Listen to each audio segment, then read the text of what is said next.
এলো কিশলয়ের ধ্বজা, সেজে গুজে চলল সবাই উৎসবে যোগ দিতে।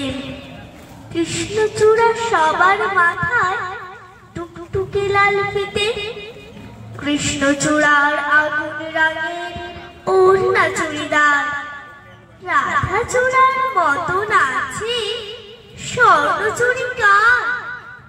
চারুল পারুল ভাই বোনেতে করছে কি হাঙ্গামা, ওদের যে চাই গোলাপি আর বেগনি রঙের জামা। আর সজ্জা নইলে গিয়া তেমন শোভা খোলে, অমতাসের ডালে সোনার ঝাল লণ্ঠন দোলে। মুখ লুকিয়ে শুকিয়েছিল মাদার গাছের ডাল, দক্ষিণ হাওয়ায় খবর পেয়ে সাজলো লালে লাল। ভিনদেশি এক অতিথি এলো সাকির মাদুরায়, নামখানি তার ছায়া তরু রূপের সীমানায়।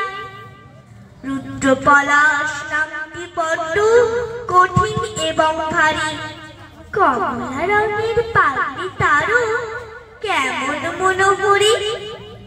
এমনই তর নানান সাজে সেজে সকলে গাছ, সবাই মিলে করল শুরু মহোৎসবের নাচ।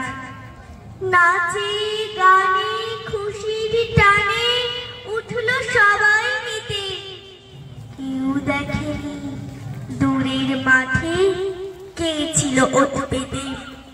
হিংসুটে এক কাল বসে কি হঠাৎ এলো তেরে, ছাপিয়ে পড়ে গাছ গাছালি সজ্জা নিল কেড়ে। ফেললো ছিঁড়ে নতুন জামা, ছাকিয়ে দিল চুল, পথের ধুলোয় লুটিয়ে দিল সদ্য ফোটা ফুল। ধ্বংসলীলা সাঙ্গ করে উধাও হলো শেষে, কেন এমন দুঃখ এলো হাসি খুশির দেশে। আসলে কি এমন করে জীবন ধারা বয়, সুখের ভীষণ কাছে থাকে দুঃখ পাওয়ার ভয়। ফুল ফোটানোর মাসেই আসে কাল বৈশাখীর হানা, বিপদ কোথায় লুকিয়ে থাকে জানি না তাকে জানা।